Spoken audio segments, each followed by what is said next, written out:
This is Here's How, Ireland's political, social and current affairs podcast, presented by William Campbell.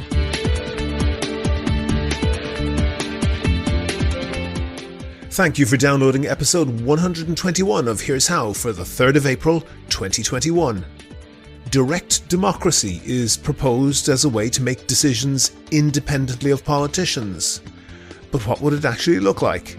Let's hear from an advocate.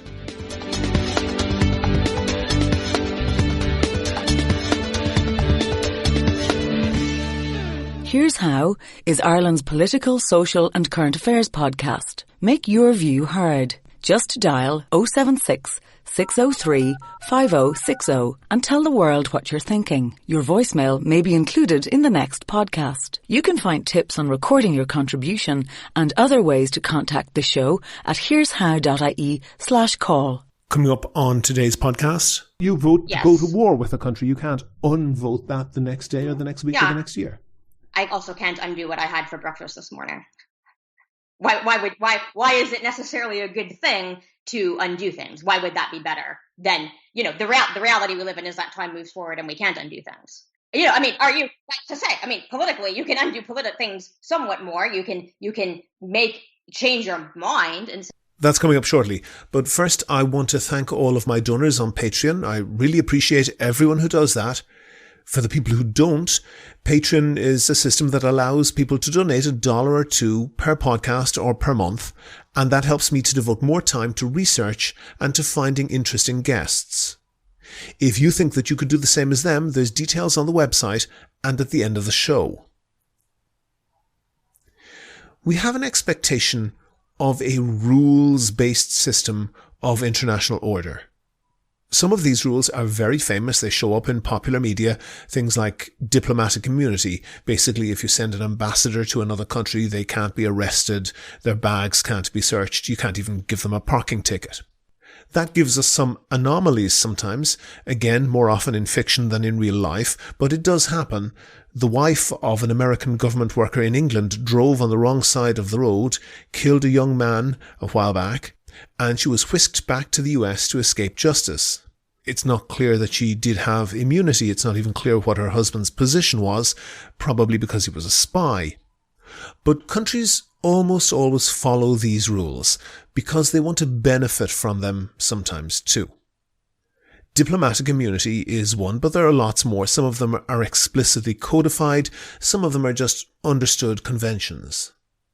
At a high level, these are rules against one country trying to prosecute rulers of another, and it goes all the way down to how leaders are treated when they visit another country, who gets a red carpet, who gets the national anthem played, and all that. There's one important thing to remember here. Rules benefit the weak. That's not always true. There will be 1,000 examples where someone can point out where weak countries suffer because of capricious rules, but that doesn't change the basic principle. Without rules, the strong can do and take what they want. Rules, even if they're imperfect, even if they're not consistently applied, generally benefit the weak. We've had 2 instances in recent weeks of people, for totally understandable reasons, demanding that Ireland throw out that international rulebook of how countries behave towards each other. The first were the demands to expel the Israeli ambassador to mark disapproval for the ferocious attack on the densely packed, poorly defended and impoverished refugee settlements in the Gaza Strip. The second was the calls for various retributions against the Lukashenko regime in Belarus, which, in an act of what can only be called air piracy, forced a Ryanair jet to land in order to seize the exiled opposition activists Roman Protasevich and Sofia Sapega. I'd add a third Irish-related incident to the outrage list, the cyber attack on the HSE IT systems that have crippled the healthcare system in Ireland. I don't think that this was done on the orders of a foreign government, but the highly sophisticated teams of hackers operate with, at a minimum, a nod and a wink of approval from the Kremlin.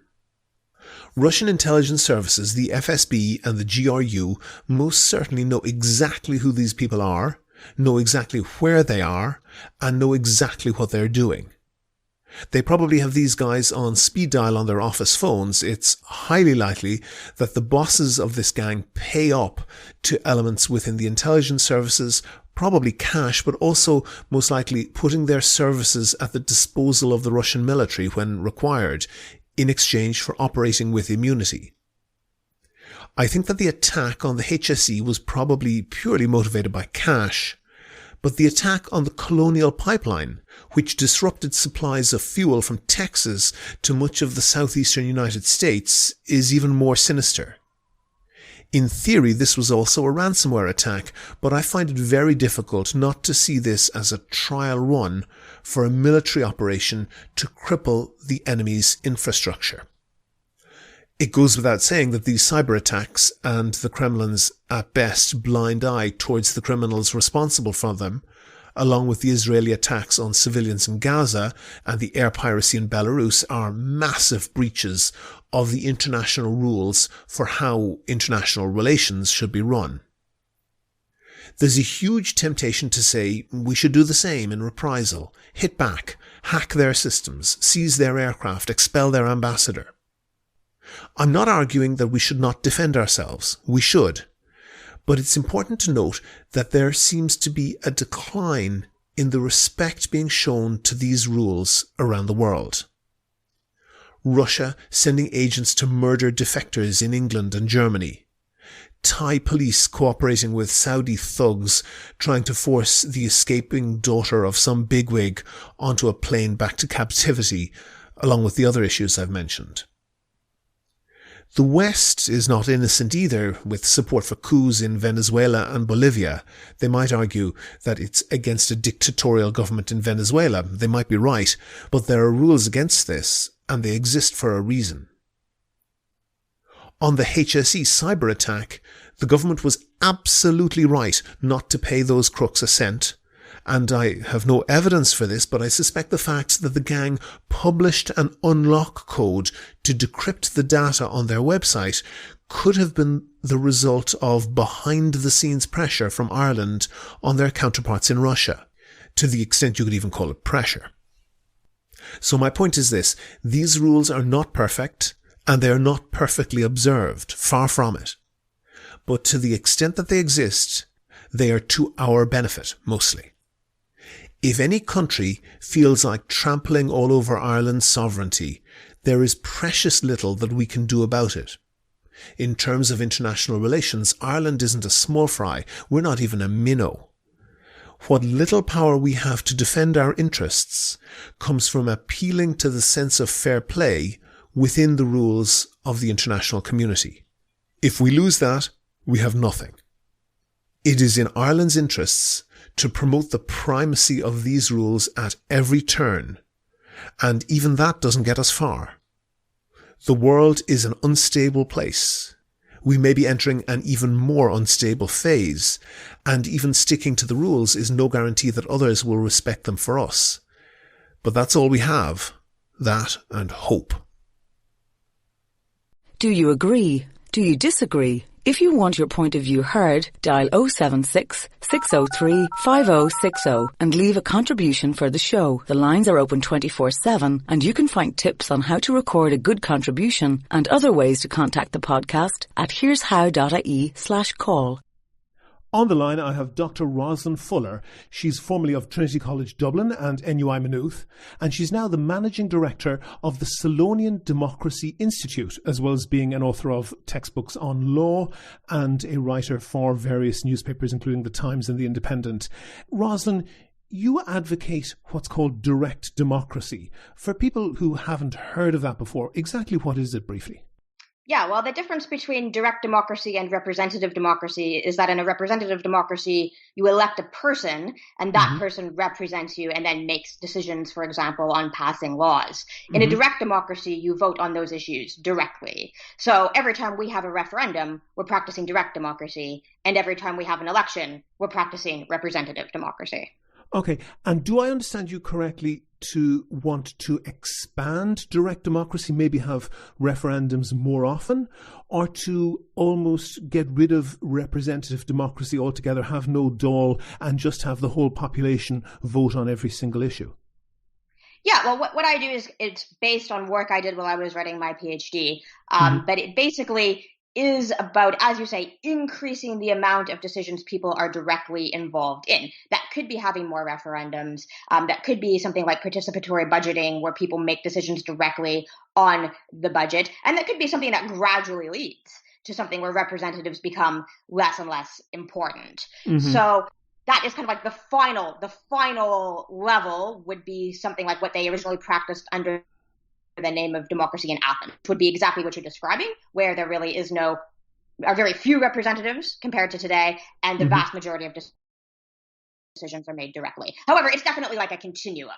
There's not necessarily an on and off switch. There are nations today like Ireland or Switzerland where people are involved a lot more in direct decision making than, for example, maybe a place like Germany or the United States, where they're not as much. Oh, okay. Well, pause then on that, because give me your pinnacle. If you could be king of the world in the morning and you had to decide exactly where we would go on this, would you advocate going the full way to having essentially no democratically elected representatives and having citizens making every single decision? That's kind of funny, because then I wouldn't be the king. But true, yes. I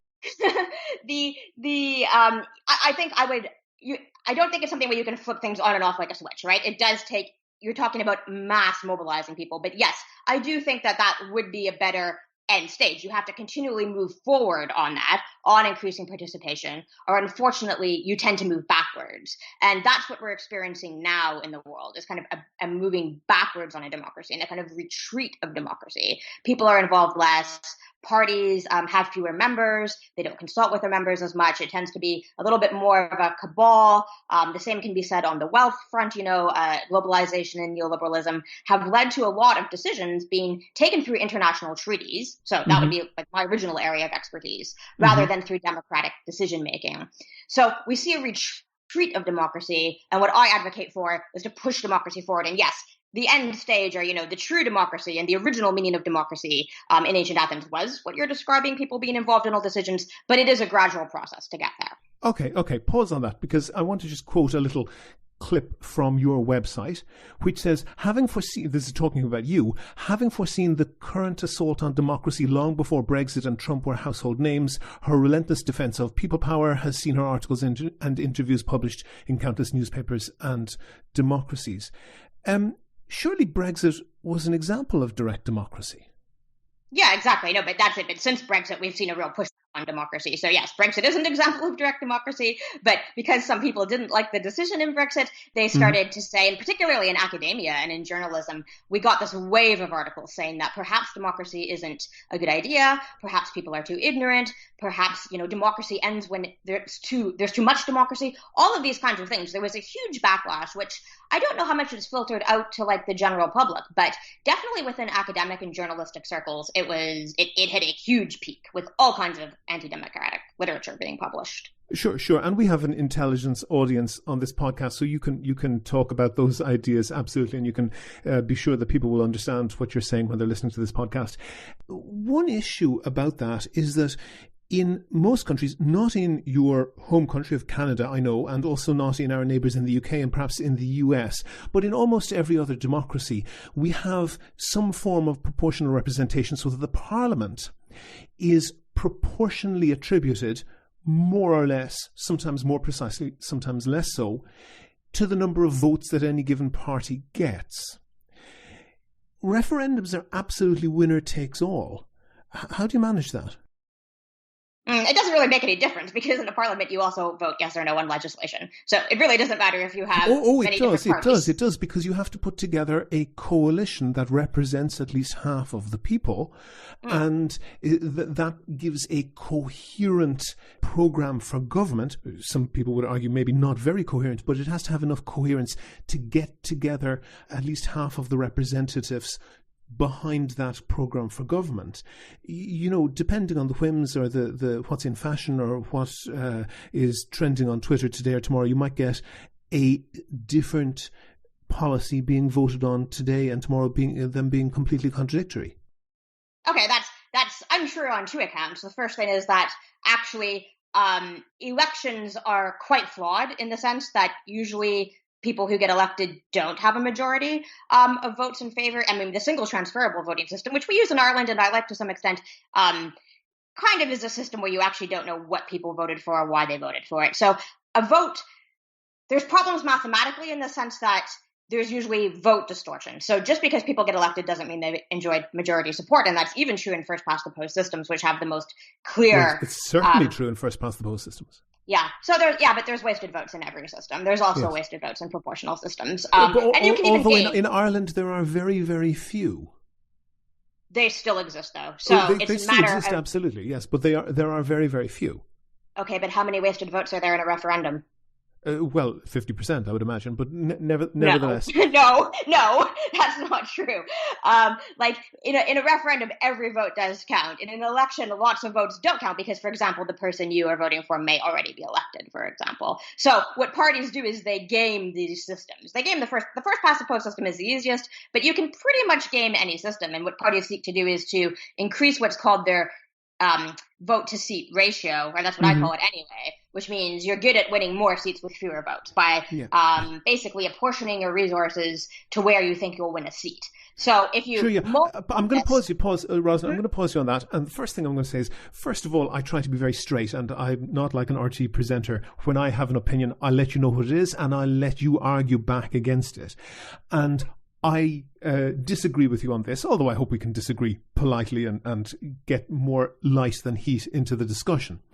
But when I'm, for example, going to the doctor, I'm sure that every doctor that I could choose, somebody will be able to point out a patient of theirs that died. And in fact, ultimately, all doctors' patients die.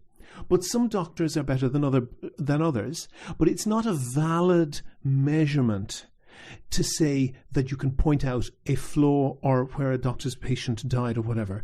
What's the valid measurement there is whether the treatment that this doctor is giving is better than anything else that's on offer. And if you're getting the best that's on offer, that's the best that's on offer. You can't necessarily ask for perfection.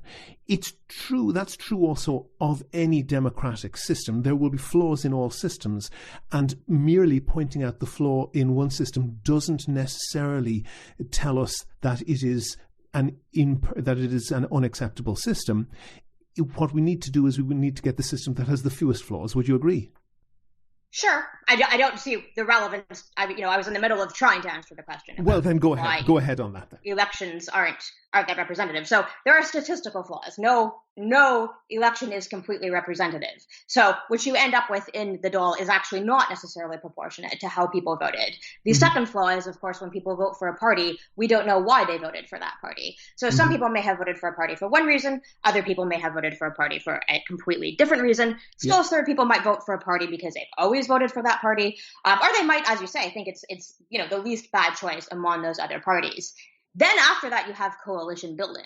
That might, of course, at the moment, the coalition in Ireland has left out the party that got the most votes in the election. So you end up with these kind of things where you can actually be governed by a minority, and it's actually not unusual, especially in first-past-the-post systems, but it can happen in any system that you are actually governed by a minority of votes. So that is the statistical flaw with electoral systems. They suffer from not being accurate. And because they're not accurate, you can game them by trying to win more seats with fewer votes. And of course, what you can do, of course, as well, is just not do what you say you're going to do once you get elected. So it's really not true to say that representative democracy builds a coalition and referendums don't. Referendums also have to build coalitions among people of varying interests in order to get them to pass that measure. So let me then present some of the issues that come to my mind, and I'll let you tell me whether you think you can solve them or whether they're genuine issues. And for example, right now, the Conservative government in the UK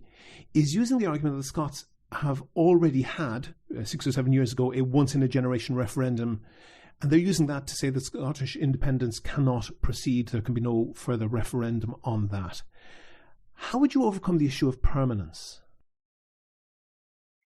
Well, You could make rules easily. You could say, we're only going to vote we've made a deal that we're not going to table this issue again for 10 years. I mean, the Athenians often did things like that, where they said, we have a minimum, we have a certain time we're going to stick with this, or we're going to make these more permanent decisions that can't be as easily overturned. You can demand, for example, that there needs to be a supermajority, which is harder to achieve in order to overturn something. So there's various ways you can actually do that. I mean, it's just a matter of making it harder to get a yes. The harder you make it to get a yes, the more difficult it is to overturn something. And it takes longer. Who makes those rules? Well, why, for example, the people can make them, or most countries have a constitution as well where it's laid down. So you can do that. You can debate. You're saying that an election can be gamed and parties can game various systems in the election, which is completely true. But those rules are absolutely open to being gamed, aren't they? How? For example, manipulating when and how often a particular issue can be addressed. Well, if people have decided we do not want to deal with this issue for a certain amount of time, then you're merely fulfilling the thing that you decided. When I say that elections are distorted, it means they're distorted in a way where the will of the people isn't. Pause then to address that isn't executed. Okay, pause to address that in the specific instance that I gave. Okay. The Scottish people voted about 7 years ago by about 10 points not to become independent. It looks from opinion polls that decision would be reversed if that vote happened now. So people who don't want independence can just, if they're able to, prevent a vote. Surely if 50% plus one of the population want to have a vote, that they must be allowed to have it. Okay, well, those aren't the rules that currently obtain in Britain. Britain isn't a direct democracy, it's a representative democracy, and the Houses of Parliament need to give their permission for this. Those are the rules that currently are the legal valid rules in Britain right now. They don't live under a direct democracy. So That's why this dispute has arisen. Okay. Would you accept that there is a knotty problem there that might require a compromise that not everybody will be happy with? Yeah, I mean, that's all politics. Okay. Not everyone is happy with any decision. That's never going to happen, that you have a situation where everyone is happy with every single decision. But you can have systems where the majority will is implemented more directly with minimal distortions, as opposed to to systems where there are multiple distortions and that are very easy for minorities to grasp control of and to continue having that control for quite a long time. Okay, then to address that directly, on your website, on the Solonian Democracy Institute website, you list various vendors of software, and I think listeners to this podcast will be relatively tech savvy. It's obvious that technology would have to be used in order to achieve this. We couldn't have the entire population showing up or voting on paper every day. But you list various vendors of software that could be used. Who decides which vendor to use? Okay, so first of all, probably you wouldn't end up having a situation where people were voting every day. So I think it actually is possible that you can have a direct democracy still on paper. That is possible. And I mean, it may be necessary if, you can't overcome the security obstacles of voting online. But that being said, you're right. I mean, voting online is much cheaper and easier to organize. So yeah, okay. So these vendors I don't think they're not really listed on our website. We did a study about them and we kind of investigated what's out there. So some of those are private vendors. Some of them are public, kind of semi-public or publicly operated systems. Some of them are open source. So there's a whole variety. Well, I mean, either people could decide what they want to use, or like my preference would actually be for a public system, frankly. But these softwares are very good prototypes and very good ideas of what can be used. I mean, typically what would happen is that people use these softwares already for local exercises, so for local consultations, for example, or local participatory budgeting, and then usually the county council makes a decision about which software they want to use for that. Just to expand a little bit further on the frequency of voting and so forth, in some cases, there will be decisions that simply cannot, for practical reasons, be revisited. I hate to bring Hitler into it, but there was a referendum in Germany in 1934 to make Hitler a dictator. That was clearly not one that was going to be revisited at any time after that. But in more current times, Colombia had a referendum which failed on making peace with the FARC rebel group in the jungles of the country, and the Brexit referendum in the UK, and you are correct to note that people perhaps had motivated thinking in arguing against that, but by the time Brexit was implemented, the population shift was such that, because of course younger people were more likely to vote pro-EU, older people were more likely to vote Brexit. By the time Brexit was implemented, enough old people had died and young people had come on the voting register that even if there wasn't a change in public opinion, Brexit did not have a majority. There is a permanence problem there, isn't there? How so? I mean, we live in a reality. We continue to act. We make a decision, and we deal with the consequences of that decision. Well, I mean, you vote to go to send, to go to war with a country. You can't unvote that the next day or the next week or the next year. I also can't undo what I had for breakfast this morning. Okay. Why is it necessarily a good thing to undo things? Why would that be better than, the reality we live in is that time moves forward and we can't undo things. Mm-hmm, mm-hmm. I mean, are you, like to say, I mean, politically, you can undo things somewhat more. You can change your mind and say, I would like to now change my mind about this to somewhat more than, what I have for breakfast this morning, which is something I can never, ever undo. But okay, yes, you can. So, yes, you can just hold another referendum. I mean, the situation with Hitler is a very different one. Hitler was put in power electorally through an electoral coalition. The referendums, if you can call them that were had in Germany during the rule were extremely violent. If you look at the old voting ballots, you'll see these extremely large things with yes on them. So people weren't really given a choice. It definitely wasn't a free vote at all. I mean, and that can happen in any... Well, I've studied this, and you're absolutely correct. This was not a free vote, but such was the majority. The people who have studied this believed that Hitler would not have gotten such a large majority if that had been run on a more democratic basis, but it would appear that he would have gotten a majority.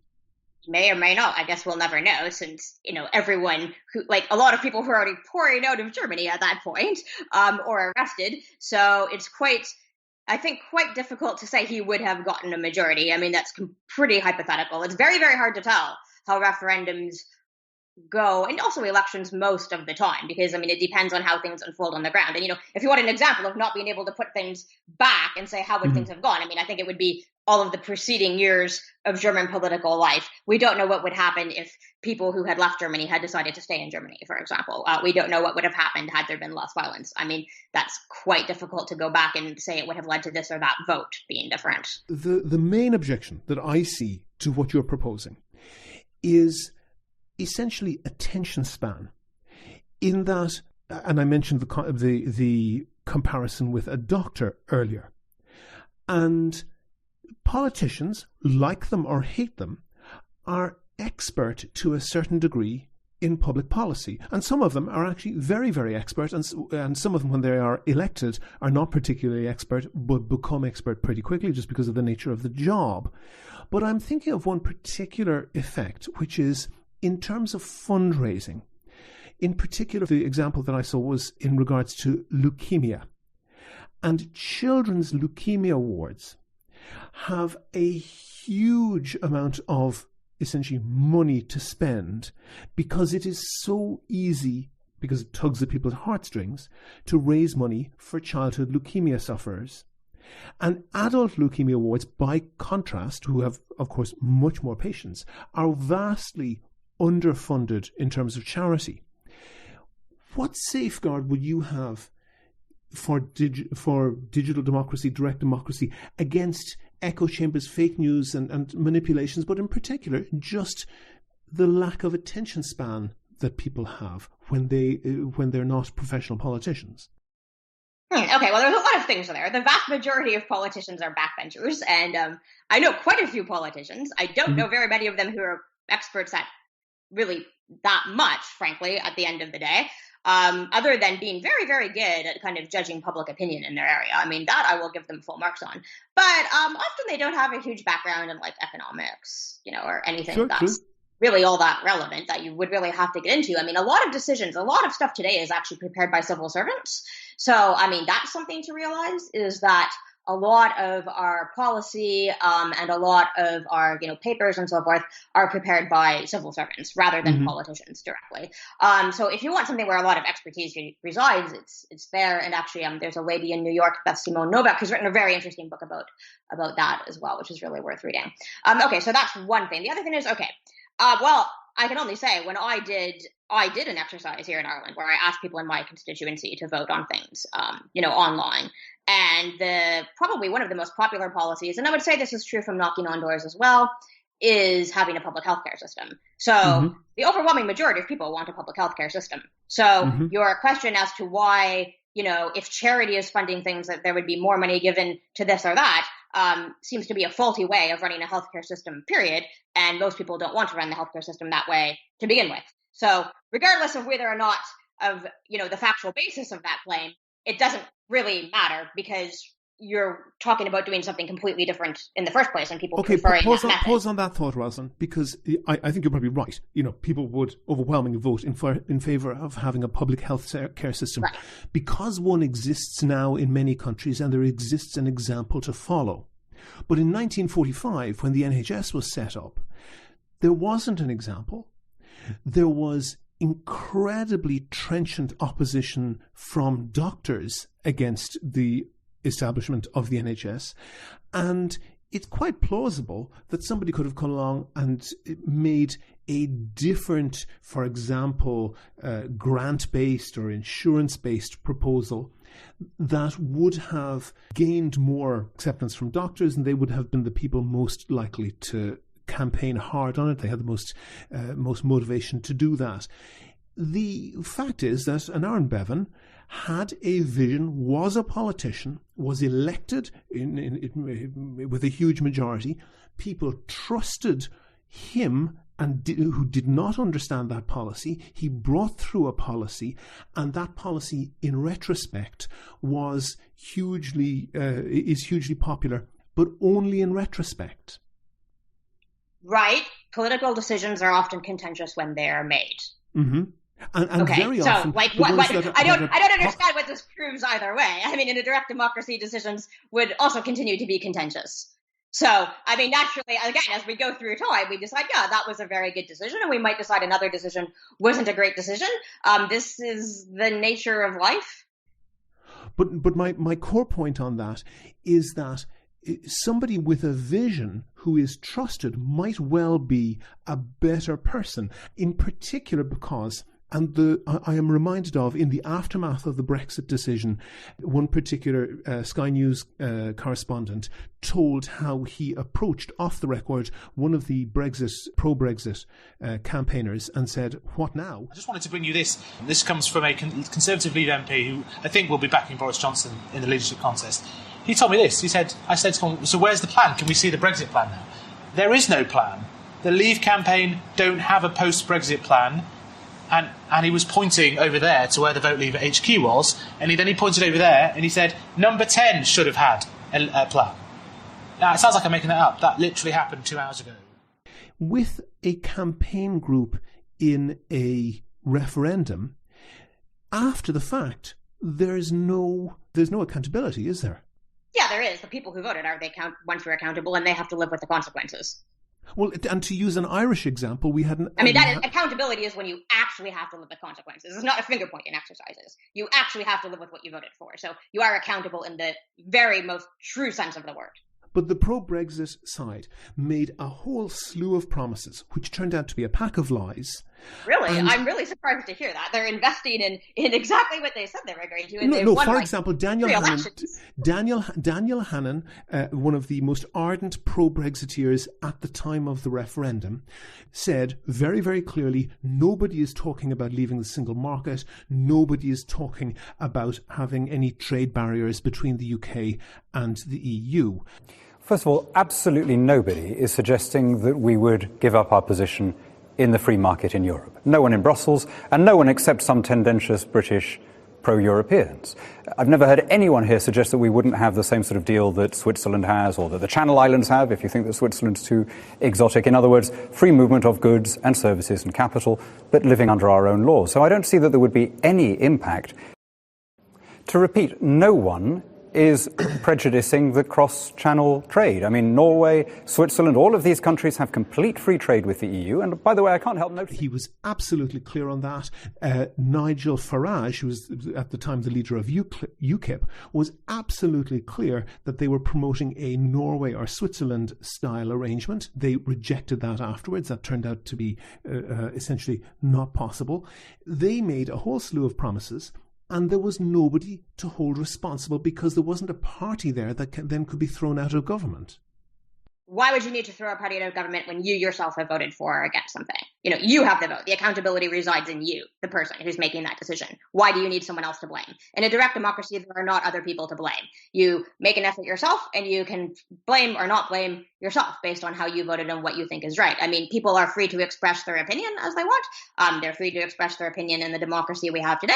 Just because someone expresses an opinion you think is incorrect or you think is a lie doesn't necessarily mean that you yourself are absolved of accountability for deciding on your own vote. I mean, also, I think this is very one-sided. I mean, the Remain told all kinds of kind of semi-falsehoods as well. I mean, they were going around saying that, they were going around saying that, if we keep this deal going on, then the average household is going to benefit by so and so many pounds. But what you're not telling you is that most of those estimates were made by enormous banks. And when they say an average, they actually mean that some people are going to profit 3 or 4 times to that amount, and some people are going to lose out. So these things are not entirely true either when you start looking into them. Hold on a second. That was a financial forecast. But a very clear, hard fact claim was that Britain would not leave the single market. That's not a clear hard fact claim. That's just a preferred strategy. It doesn't. That may well have been their No. Daniel Hannan, one of the leaders of the Vote Leave campaign, said explicitly that there is no question that Britain would leave the single market, and others said explicitly that there is no question of ending freedom of movement for British citizens. Okay, so that's their preferred thing, but that's not a clear hard fact at all, and no adult thinks that those are clear, hard facts. Let me put it to you that many adults did. Something like the speed of light or something like that. No, but let me put it to you that many adults did believe that. Okay, so people didn't really want Brexit, in your view. And the Conservative hasn't been smashing every election since then. I think that I don't want to argue Brexit with you specifically, so I'm going to go away from that topic. But I just wanted to make the general point that if leaders of a campaign, and I will give you a parallel one in Ireland in the referendum to abolish the Seanad, which failed relatively narrowly, people such as Michael McDowell and actually pretty much everyone campaigning to keep the Seanad framed that as a choice between abolishing and reforming the Seanad. Now, Of course, there was no chance of the Seanad being reformed, but they could safely make that claim, knowing that it wasn't being tied to a specific political party who would then suffer from that subsequently. And they would be even better able to make that claim if there were no representative elections. But why does a party need to suffer? You suffer, or you don't suffer, according to how you voted. So this idea that democracy is about finger pointing at other people is a really odd one. In a democracy, you're a citizen. You have responsibilities. You have duties. You have the ability to act. So you don't need to go and point the finger at someone else. I mean, if you think that what they're doing is wrong, you're free to comment on that. Uh-huh. And would you not accept that democracy, however, is massively complex, and most people just don't have the attention span to get into that level of detail, and they need somebody to trust?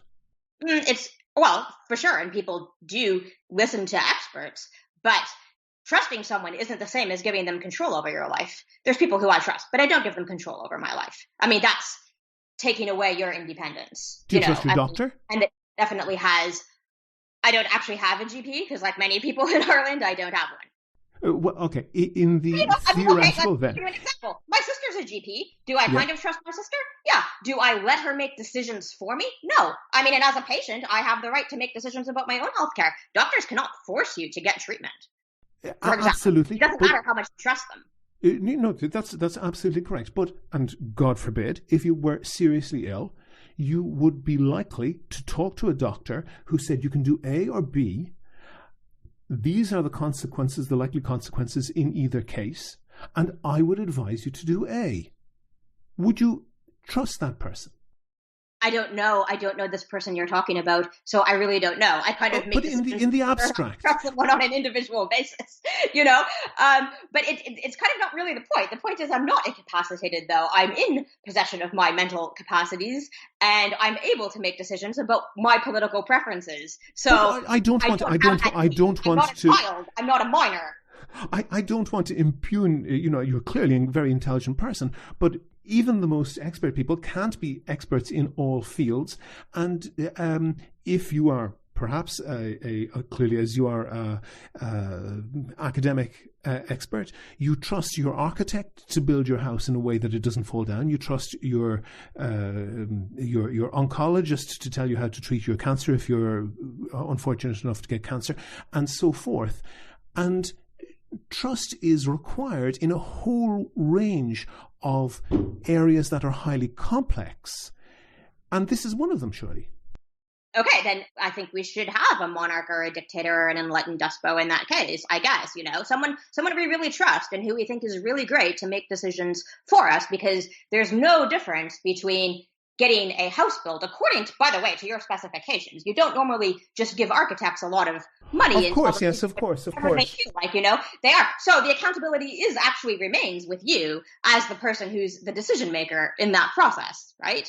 So, and this is the same with politics. People are the decision makers in the process in a direct democracy, have the end responsibility. You might delegate a task to somebody, and you might say, do this, and then check if they actually did it. If you came back to a house and your house was being built in a completely different way than you had wanted it to be built, you could take action on that. You would say, this isn't right. I would like it to be corrected. Yes. It's the same with democracy. You don't need to understand how to make a vaccine yourself. You don't need to be able to go into a lab and make a vaccine to be able to look at data and understand that vaccines work, for example. Would you accept that the vast majority of people who are taking, let's say, the COVID vaccine now do not look at that, and what they do is they delegate that responsibility? They're entitled to do that, aren't they? To whom are they delegating this responsibility? Everyone who shows up and lets someone put a shot in their arm isn't delegating any responsibility. They are literally saying yes to this happening to them. So they're not letting the government make a decision on whether or not, this should be mandatory or something. You are making an individual decision. Now, if you feel comfortable, if you say to yourself, well, I'm a person who just believes that it's fine and I don't really care about looking into it, that's fine. You might be a person who wants to look into it more. That's fine. It's up to you. But the accountability does reside with you. And when you're talking about is an argument that comes up a lot with expertise. So people always say this, would you let the average person fly a plane and things like this? No amount of expertise can override what are actually in your interests. And just because someone is an expert, they may not have your interests in mind. So you can have the best, most smartest, most expert person in the world. If they don't really care about you, that's not going to help you very much at all. Okay. So politics isn't just about expertise, it's also about interests. One last question. What happens when an issue affects a large minority? Okay. I don't know. They seek to become a majority. They seek to convince. No. That are intrinsically a large minority. Okay. Give me an example. Well, for example, we had the repeal the 8th referendum, and that essentially only affected premenopausal women, who are by definition a minority in the country. And you can imagine a situation, didn't happen, but you can imagine a situation whereby that referendum failed narrowly, broken down on gender lines. The bottom line is that the voters on one side have skin in the game that the voters on the other side don't. How do you handle that situation? Really? Do men not have children? I think abortion rights impact on women in a vastly more serious and different way. Sure, but it doesn't mean that people vote just according just to their immediate. No, but you're an intelligent person, and you can understand. Your interest is broader than that. You can hypothetically imagine situations where you might be affected, or you might not be affected, or you might have said, this is in line with my concept of the world. I believe we live in a free and liberal society, so I believe that people should have this right, even if it's not intrinsic to my personal body right at this moment. So, no, but come on, you're an intelligent person. You can imagine a thought experiment where an issue affects an intrinsically large minority. And only them and ever them, and it can never affect anyone else. That's entirely a possible situation. So one thing I have a problem with about these many thought experiments is that often they are situations that actually don't occur in the world. You know, it's like complete consensus. It's like this never actually occurs, right? Or a completely evenly split vote among the population. I mean, that theoretically could happen, but I don't know of any example of it happening. You know, so if you want to build a political system, you definitely have to build it according to what happens in real life and not according to a thought experiment that could happen but doesn't actually happen, so we don't have to deal with it. You know, I mean, there's enough problems to deal with in the real world based on things that actually happen. In the real world, people are a mixture of interests and views and their view of the world and how the world should be. Dr. Rosalind Fuller, the director of the Solonian Democracy Institute, thank you very much for talking to me. Yep, thanks. If you like the Here's How podcast, please rate and review the show on iTunes and other podcast providers. Share it on Facebook and Twitter. Tell your friends. But most of all, make your views heard. Call us on 076 603 5060.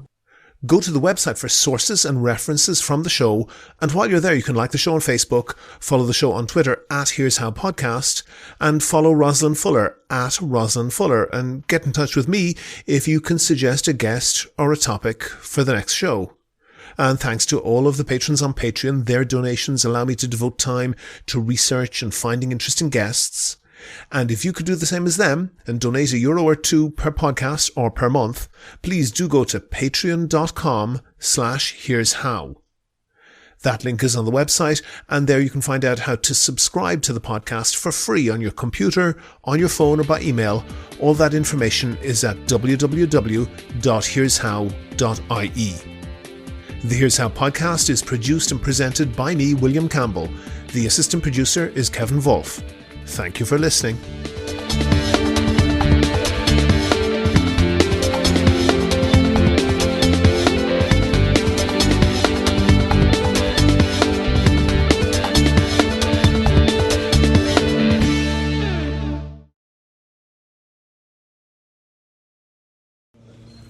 I'm always sick. I don't know. I can't do anything. See all of this. What do you expect me to do? Fix it? I'm only 10. I can't even do anything this morning. I just want to be a doctor or anything to help my people, but I can't. I'm just a kid. I don't even know what to do. I get scared, but not really that much. I do anything for my people, but I don't know what to do. I'm just 10. I'm just 10. All of this, when I see it, I literally cry every day, saying to myself, why do we deserve this? What did we do to this? My family said they just hate us. They just don't like us because we are Muslims. Why does Muslims act for you like that? We're just kids. You see all of the kids around me? They're just kids. Why wouldn't you just send a missile to them and kill them? It's not fair. It's not fair.